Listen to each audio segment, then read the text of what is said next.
Welcome to the Spacious Unknowing Network, Sunshine for Your Soul, with Julio and JoJo Rose. We invite you to enter into ecological equanimity in the unified field of spacious unknowing.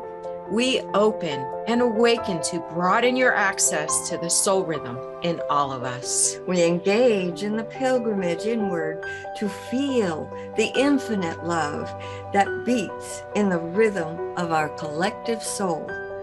We will guide you to new horizons and infinite love during our Inquire Within segment. To accept that, you create your field. I create my field. And together, we create the unified field. Spacious Unknowing Network with Julio and JoJo Rose starts now. Aloha and welcome to Spacious Unknowing Network, Communing with Your Soul.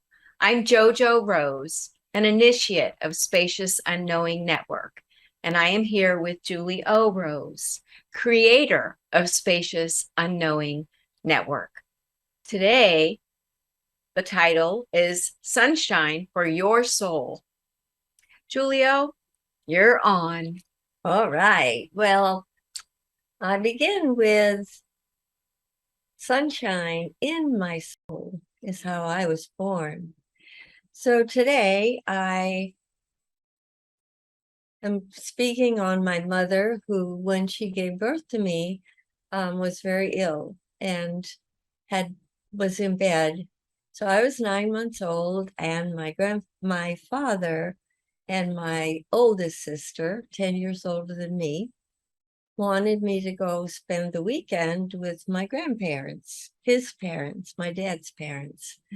And my mother was very reluctant, and finally she gave in. So my father took me there, and it was just for the weekend. So when I came back on Sunday night, my mother looked at me, and I had a rash from head to toe.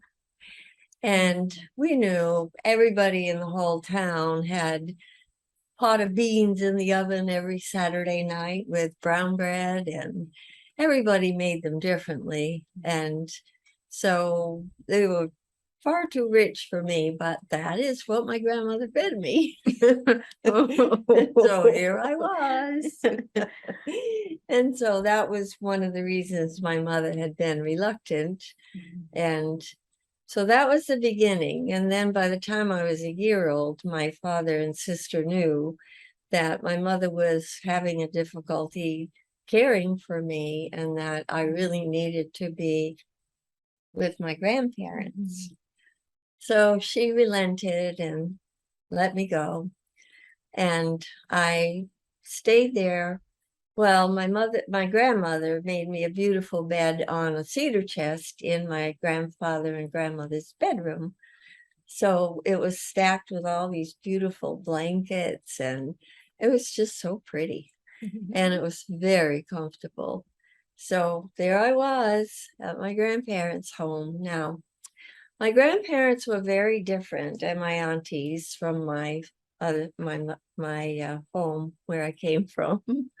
They were they loved talking loud and talking politics and religion and war, and it was the Second World War during that time. And it was very loud and noisy and extremes, a lot of extremes. My grandmother, no. I sat beside her every day and felt very, she was quiet. She didn't talk. So she was just really silent, and we just sat together, and she was making date squares, and I watched her make the date squares, and sometimes she would use figs instead of dates, but they were always delicious. Mm-hmm. So that was my day until my grandfather got home. And then he would take me for ice cream to the grocery store. And I kept being fed very strange things. So by the time I was 2, I weighed 40 pounds, JoJo, Wow. which is pretty big for a Yes, for a two-year-old. 2-year-old. Yes. So there was a lot of noise and a lot of chaos. And my grandfather played cribbage with my uncle who lived across the street. Sometimes my father would join them, and they were always fighting about the war or something. And my grandmother would try to shush them and my aunties, and to no avail. So I was there, and my grandmother was the quiet one, and my peace was with her. And it was wonderful. I just really loved my grandmother. And then with my grandfather, when he came home from work, always he took me for ice cream. And always my grandmother had me all dressed in a sundress, ready to go. And I came back with ice cream in my hair, all over my shoes, and my dress. And that was the tone of the day for me. Yes. So that was when I got my bath, before and after ice cream. But they were always strange foods and strange.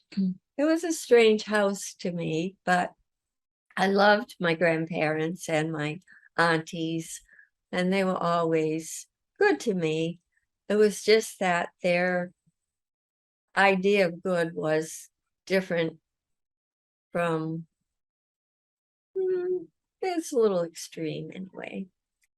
So finally, they started arguing a lot about the war and about the Nazis, and really they made pictures in my head. I would go to bed at night and I would begin to see the pictures they were making of the war coming on the shores of this country, and I began to have nightmares.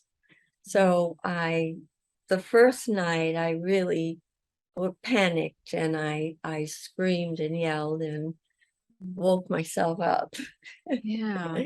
The second night I felt really awful and just really told them to get away from me. And that was the second night. Third night, I was ready, boy, I was ready for those guys. And the minute they showed up, I said, "Don't come near me." And then I said, "I'd rather die than to be taken prisoner." And I looked him right in the eye when I said it. And I woke up. And the next morning, my grandmother took my little suitcase and she took me by the hand, and we went in the bedroom, and she packed my suitcase for me, and she didn't talk. She didn't want to hear any of it. She didn't listen, and she didn't talk. So we were quiet together, and she told me my father was coming to get me. So he came to get me, and I took my suitcase and we held hands and walked home because it wasn't very far from their house. And when I got home, oh, I was so happy.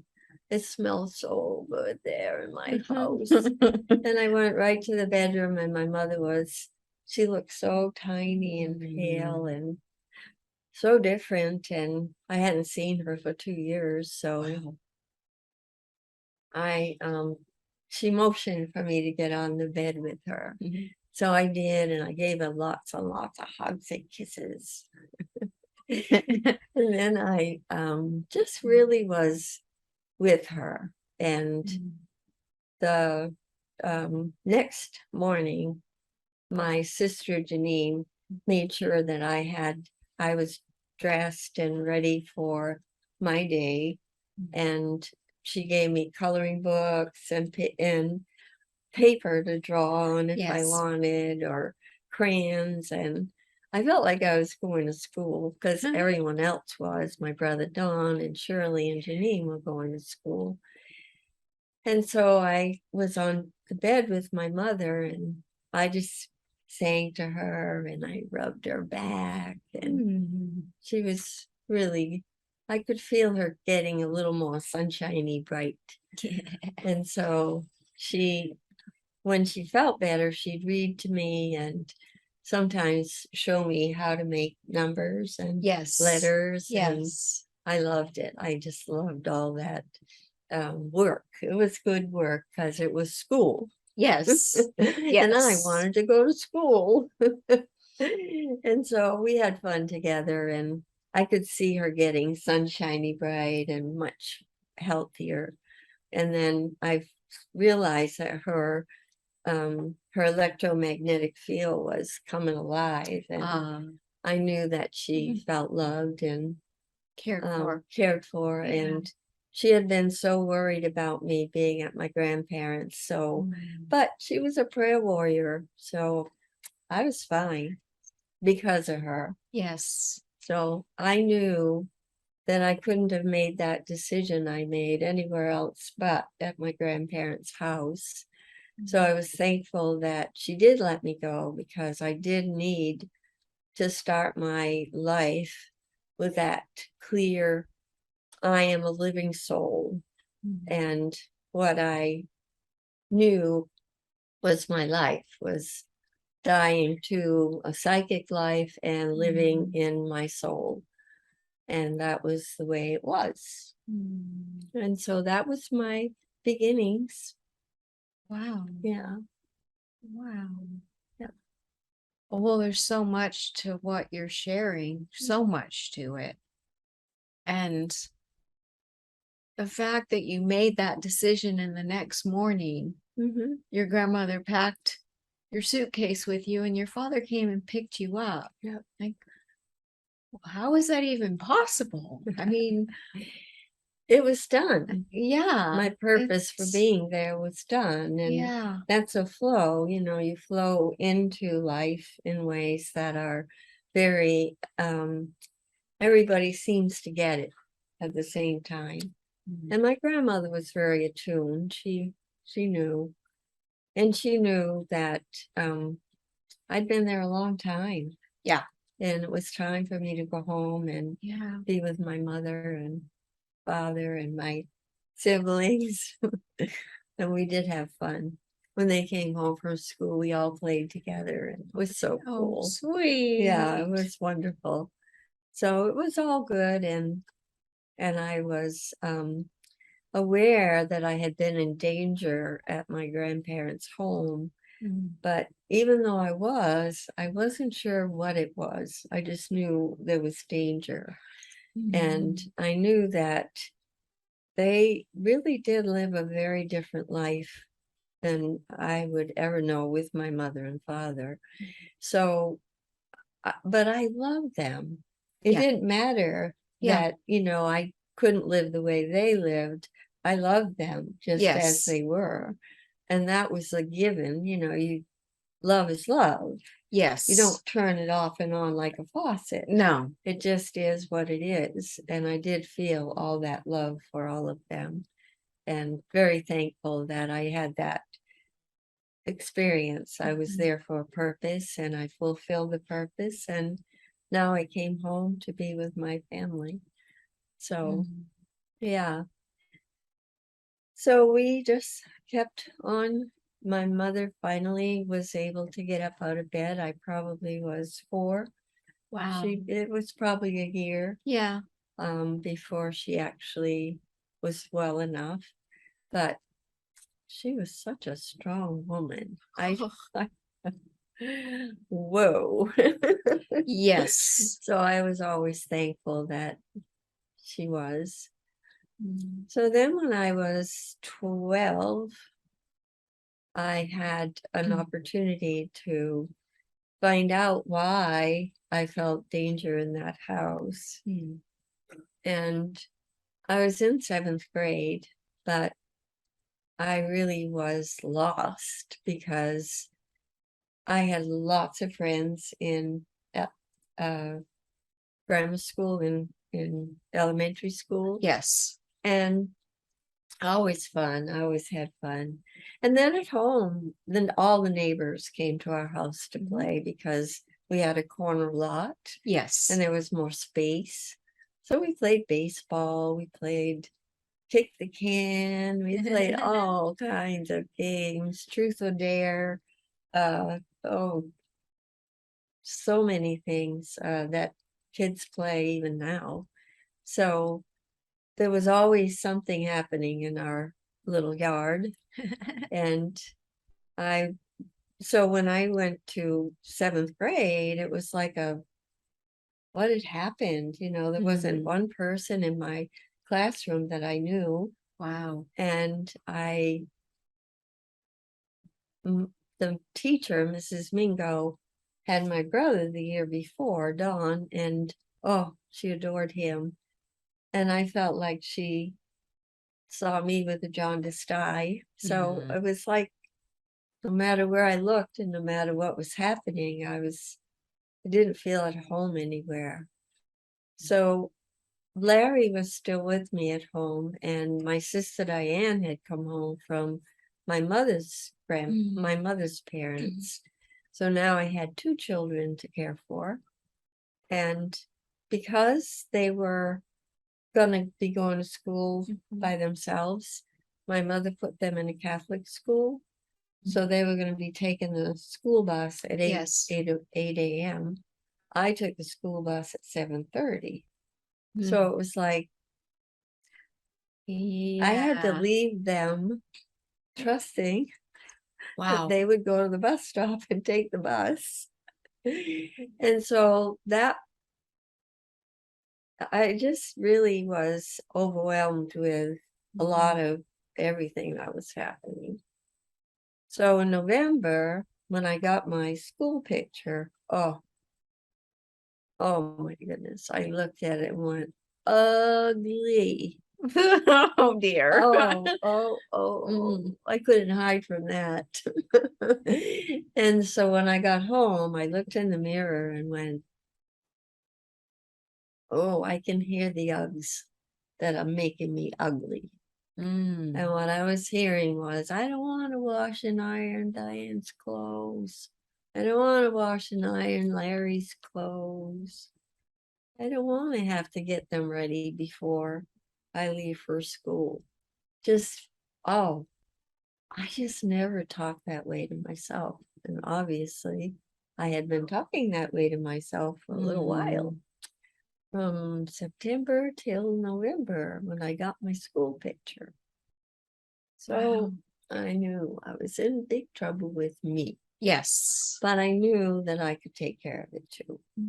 So when I went to bed that night, I was just present with being aware that, okay, well, none of this ever bothered me before. I don't know why it's bothering me now, except that I'm just in this big sorries. No smile inside, just a big sorry. Oh boy. Oh, Lordy. Anyway, the next morning I got up and I was determined to change it all. So my mother left at 6:30 a.m. and she had already shoveled the walkway. So the snow was 4 feet deep on both sides of the walkway. And yeah, that's my mother, strong like an ox. And so I just walked out the door and I felt like I need to be in no pollution zone. Ooh, yeah. Because that was pollution that polluted my mind. Yeah. And I knew it. And so I just really decided that I was going to be different. And I sang, because I sang. That's what made me happy. It made me happy to sing.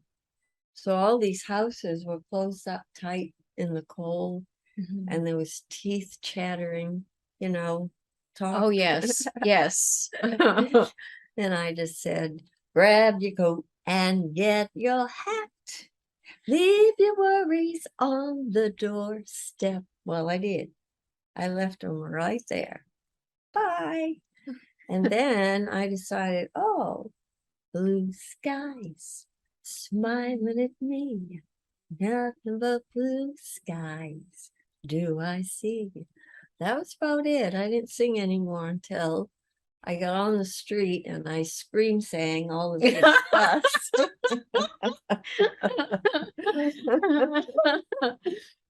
So I took the bus and was quiet during that time. And when I got to school, I sang as I walked up and down the corridors because it was early. You know, our school bus came early for the rest of the school children who showed up. And that was the way it was. So that day, I felt different. And I had written, we had to each write a letter to get Yes. a job.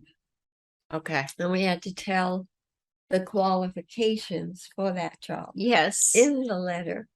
So I had written that I wanted to work on a farm and that I knew how to use all these different kinds of stoves that were in vogue at the time.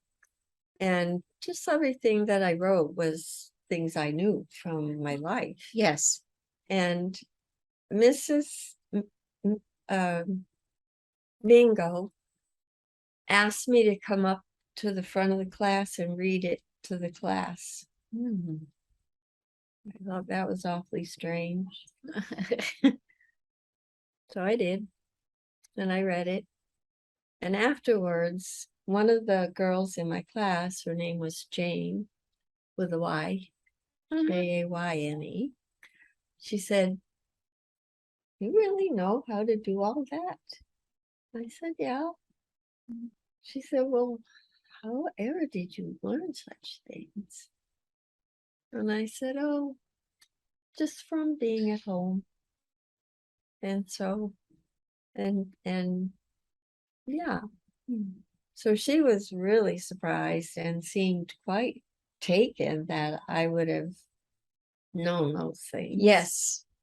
And the same thing happened with several other people that heard me read. So that was very interesting to me. I didn't write it for them. I wasn't trying to get a job from anybody in the classroom. Right. Yes. And so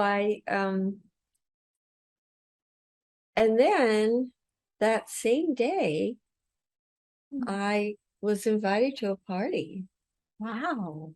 And I did know the people, but they weren't in my particular class, but I had met them, and Yes. they were all kids I wanted to get to know better.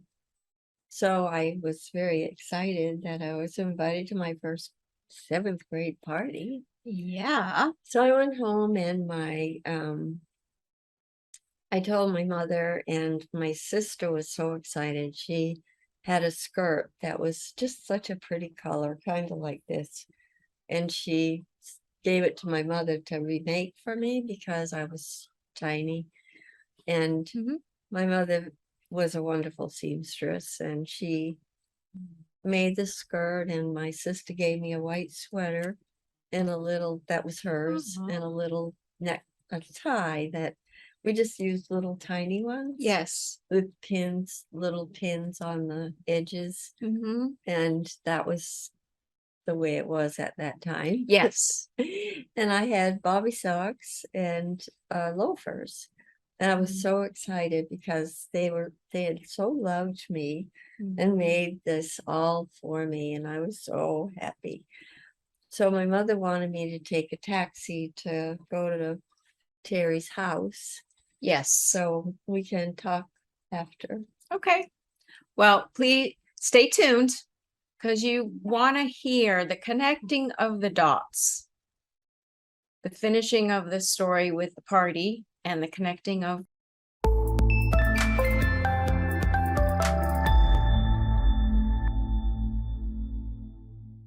Aloha. Whether you've been with us or you're just joining us, you're listening to Spacious Unknowing Network, Communing with Your Soul. I'm JoJo Rose here with Julie O. Rose. Julie O. Rose was sharing a happening when she was 12 years old. So you took a taxi to some friend's home. Can you let us know what happened next? I can, yes. Terry was, her father was a doctor, Okay. and her father and mother met me at the door. And they lived in a mansion. It was so beautiful. And they ushered me in and to the playroom. So everyone was in the playroom. And when I went downstairs to walk in there, all the girls had on taffeta dresses with nylons and dressy shoes, and or just all fancy dresses. And Yes. I kind of gulped, and then I thought, well, the same way that their parents took them lovingly for their outfits, Yes. that's the same way that my mother and sister love me, and I am very thankful to be here. I didn't feel anything from anybody. I was fine. They were fine. We had a good time. The boys Yay. were across the room, and they had suits on, and I hardly recognized them as the same kids I went to school with. But we had a grand time, and Yes. they enjoyed each other, and it was seventh grade, it was totally different, something new that I didn't ever experience before. So the party was, there was dancing, and Yeah. we played spin the bottle, and Yes. there was kissing, and wow, I liked it. I like seventh grade. All of a sudden it took a turn for the better. Yes, it did. Yeah, so I had a good time, and then took a taxi to go home when the party was over. And the next day, Saturday was always a day that I cleaned the house. And so that was my usual. And Diane and Larry were off playing with their friends, and I was cleaning the house, and there was a knock on the door, and my grandfather was there. And I said, "Oh, Grampy, it's so good to see you. Come on in." And so we went and sat in the kitchen, and I began to feel really uncomfortable because I was just beginning to bloom, and he was staring at my breasts, and I felt very uncomfortable. And Yeah. he stood up and just pulled me to him and hugged me and stuck 5 cents in my hand and pushed it right into my skin. And he left. Oh, I was so upset. I was walking the floor and walking the floor and walking the floor, and I didn't feel like doing anything. I got lunch for the kids, but I didn't feel like eating. And when I knew my mother would be home, Yes. in the next hour, I didn't know what I was going to say, or if I needed to say anything. I didn't know what was going to happen. I just was very, very unhappy, uncomfortable, and it was very strange, JoJo. Yeah. So my mother came in at 2, and I said we had a visitor, and she said, "Who?" Right away, it was like, I said, "Grampy." She said, "What did he do?" And I went, "Oh my God." And so I told her, and I said I didn't like it, and I just wanted him to leave, and he did. And she said, don't you ever let him in this house when I'm not home. Ever, Wow. ever, ever. So I understood the danger I was in and why I left my grandparents when I did. Because my aunties were trying to get me to sleep in another room. And they said I was too big for the cedar chest, and I needed to be gone from there. I knew that, but I didn't know why. So I said to my mother, she said, "But tell me all about your party. I want to hear all about your clothes and how everything went." Yes. And so I told her about the kids being dressed in their fancy clothes, and that I really loved what I had on, and I was happy, and we had it fun, and it was, the whole evening was great. And she said, they like you. Wow. It's like those 3 words packed such a punch. And she just really was excited that, I had a good time, and Yes. she knew there'd be more parties, because that's the way it works when you go to Yes. junior high. Yes. And a lot more friendships. And so she was very happy that now I was in Yes. 7th grade, and now I had friends, and everything would change now. And so I realized that the clothes I had on didn't affect my friends, and the clothes I had on with my grandfather didn't make him do what he did. Was real clear to me, that it isn't about what we wear or don't wear. It's about what we're faced with. And I knew that I couldn't, I had to tell somebody. Yeah. I had to talk. And yet I didn't really need to. Thank God my mother knew. But Larry was so cute, because he had come in from outside, and he said, are you okay? I said, yeah, I am. He said, no, you're not. He always knew. He always knew. And so when they ate, I just couldn't, but that was okay. I did eat after my mother came home, so it worked. And it was very enlightening to understand a family history that I knew nothing of. Yeah. But just this so simple, I now knew, and I understood. And that was a blessing. Yeah. Yeah. Yes. So it's, yeah. And the way the two fit together, both at 3 and then at 12, and how you were prepared from your inside so well for both. Yeah. And, 7th grade's not a very easy age to begin with. Yeah. But you recovered really quickly, because you got to hear yourself and what was happening inside of you and how you were feeling. And yeah. And I did learn that singing was my way of staying with my smile inside. Yes. All through my teen years, I used singing to stay in that, and it worked. So definitely I knew how to be with me, and that my soul, I am a living soul, and always there were responses from that spacious unknowing inside. Yeah. For me, I always knew how to live and move and flow and be. So I was thankful. And when I did slip or slide, it wasn't for very long. And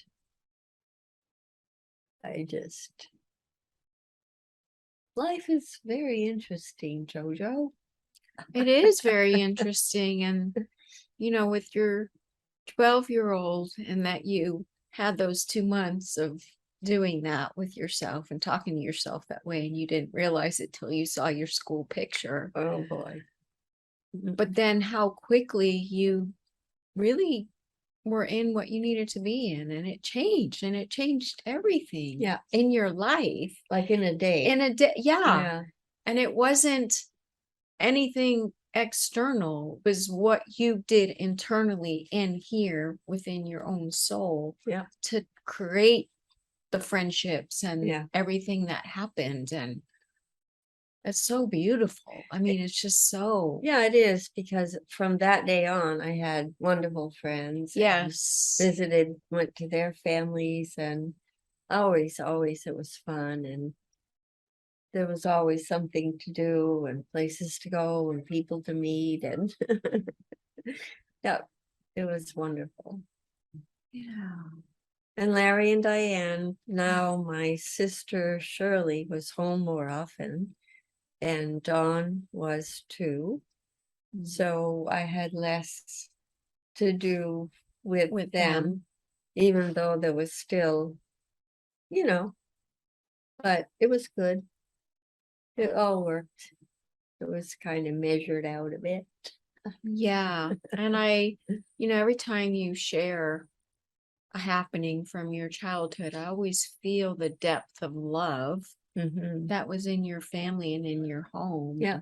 Everyone's life was full, wasn't, but the love and and you're right, your mother was just so strong. And that's how I feel with you. Yeah. It's like no matter what is happening in your life, you are so resilient and here and present, and it's had a good beginning. Yes, you did. Yes, Yeah. most definitely. Yeah. And the potency of the phrase that at 3 you knew that you were not going to be taken prisoner. No. That is so. Yep. I'd rather die than be taken prisoner, and that's how I've lived my whole life. Yeah. No doubt about it. Yes. It's a good life. It is a good life. So when well, the book that I'm writing, these stories are in, is My Radical Life and Spacious Unknowing. And the subtitle is Extraordinary Rendition of Cosmic Love, and how important it is to understand cosmic love. So this, I started writing this book in 2014, and I've been writing it ever since. It's a life work, and I definitely am ready to consider publication and an agent. So that's something I definitely am considering more now than I ever have. Yep. And I have much more written. Most of it is written. So, yeah. And it is a wondrous work. Yeah. It is a soul stirring work. Yeah. Yes. It is filled with truth and cosmic love. And, My Radical Life in Spacious Unknowing, it has all of that in it, that what spacious unknowing is. Yeah.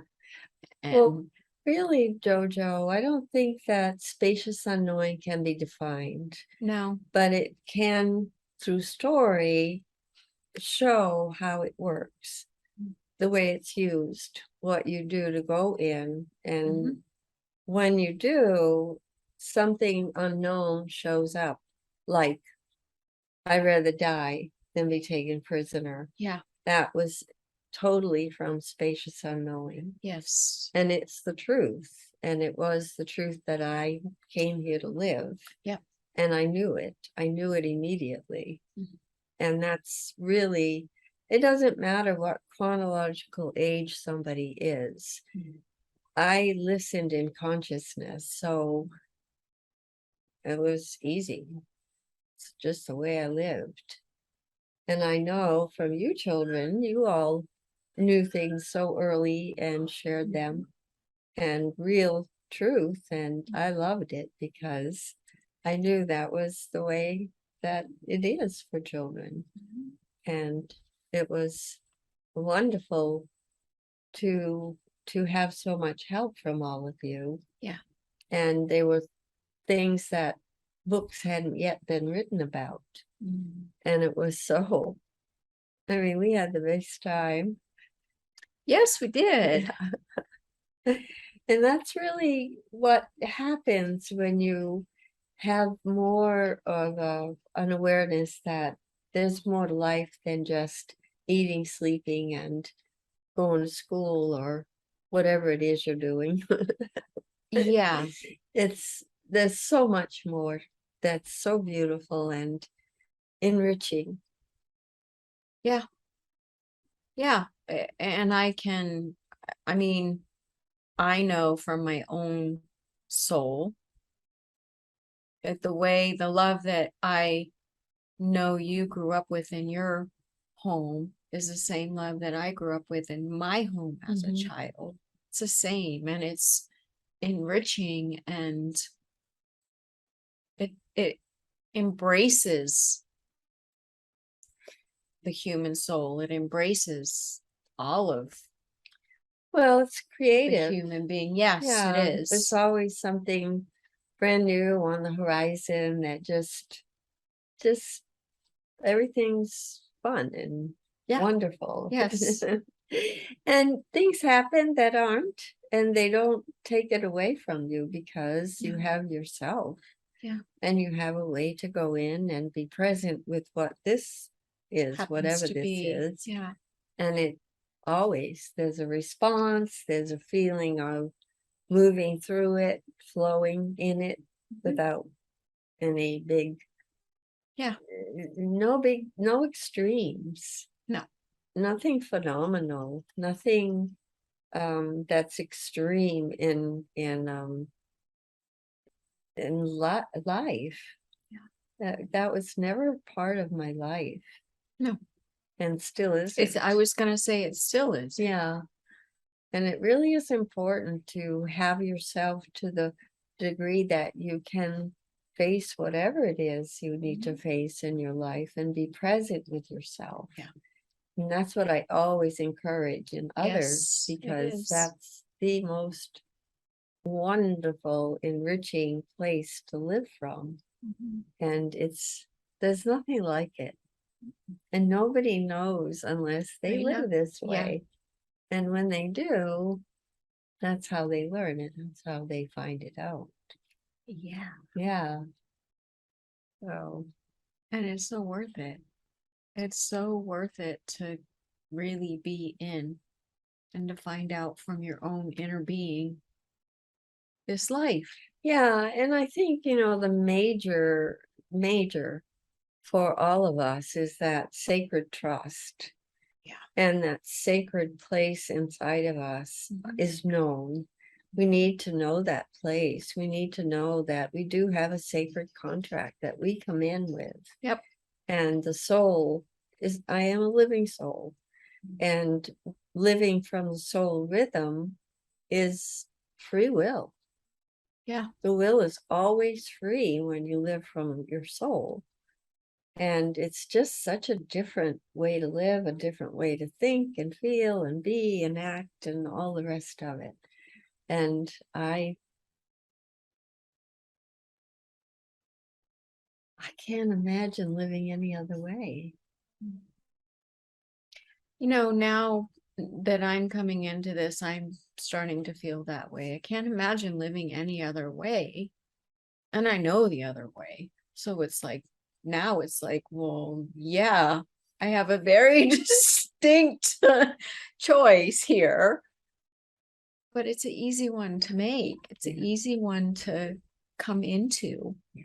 Even if I have those moments of something wants to pull me away, it's like, Yeah. I have that sacred, like you said, it is a sacredness that's inside. It's a sacred trust. It's a, as I've described it to you, it's like a bowing in. Yeah. A place of reverence. Yeah. And I can always be here. Yeah. It's in me. Yeah. It's not something that's out here that I can even remotely rely on, but I can go in. Well, the interesting thing about that, JoJo, is with my grandmother, I had that peace with her. Yes. That sacred place that I've nurtured. Yes. And with my mother, I had that. Yes, you did. So I began with my grandmother, then my mother, and then the church. So always I said that it was reverential for me to be in the church. That was the word I used, and it was so interesting because I didn't use it anywhere else. But it was the same as being with my grandmother and then with my mother. and then the church, and what, you know, going to catechism and learning things through the church. But it was always that sacred place of being able to sit quietly and be at peace.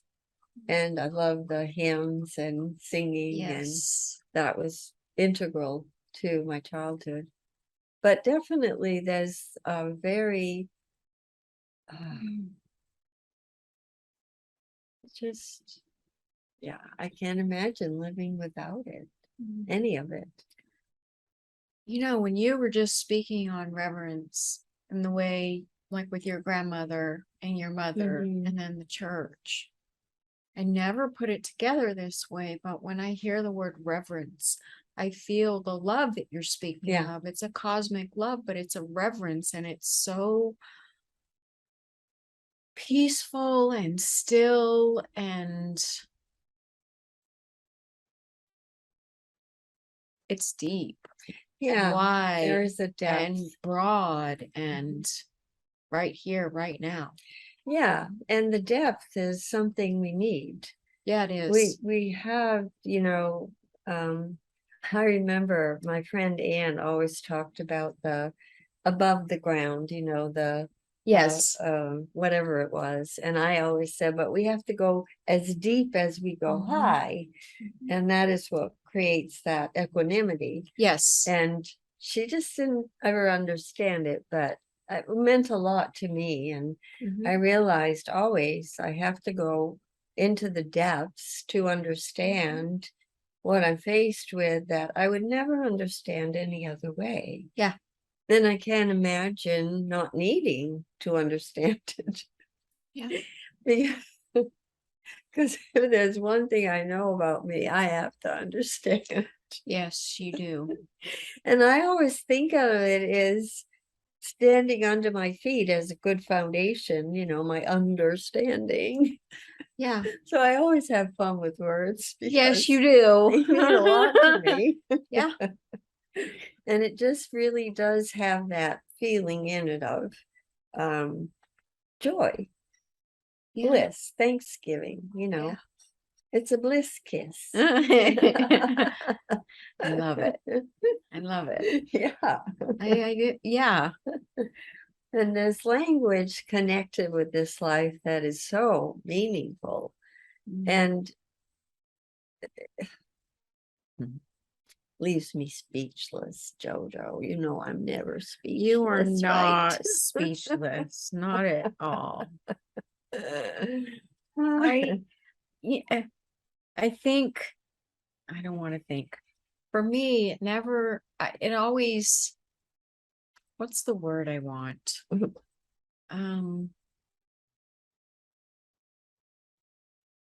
I really have learned so much in these 3 years for understanding our inner being and our soul.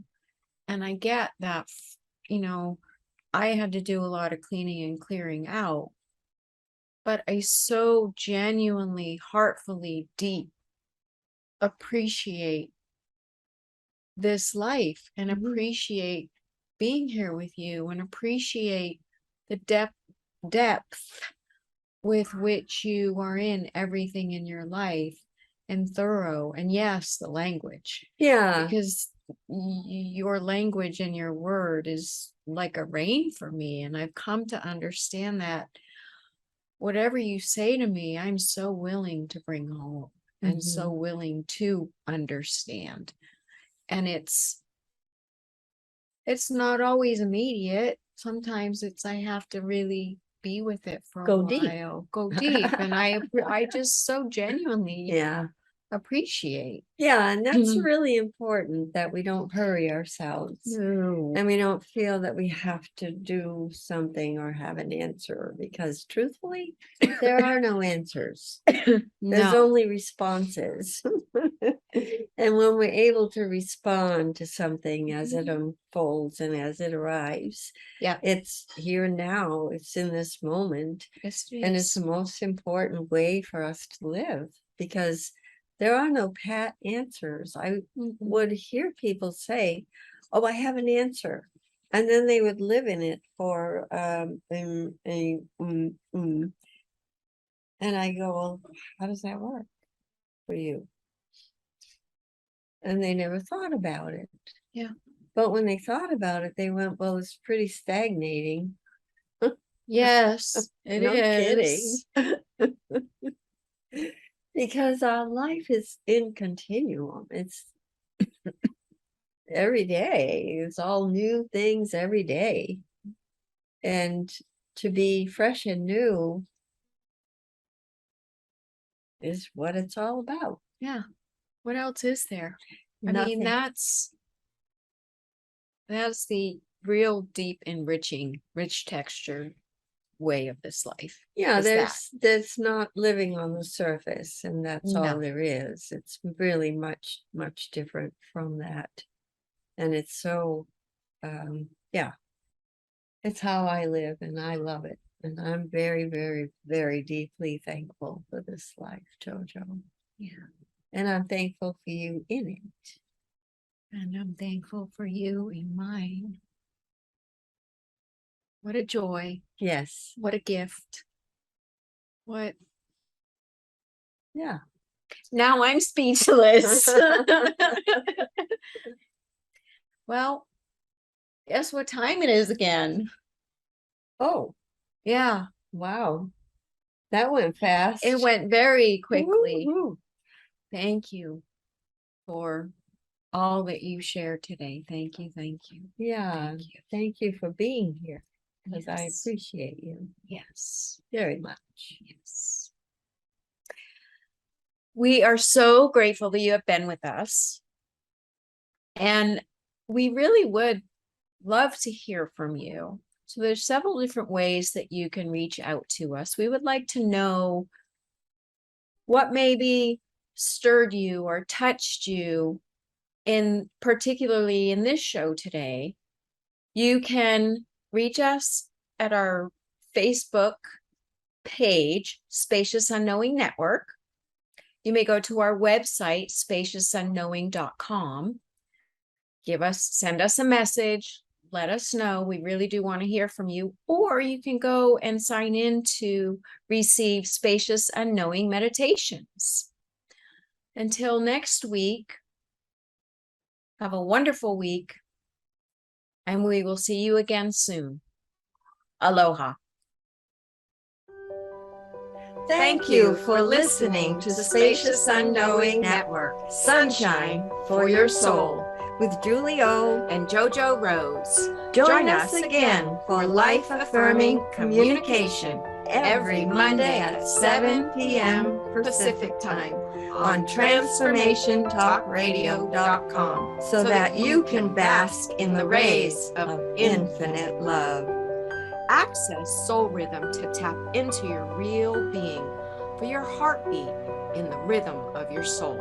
Feel it guide you to new horizons and unlimited infinite love. For more information about Julie O. and JoJo Rose, visit SpaciousUnknowingNetwork.com. That's SpaciousUnknowingNetwork.com.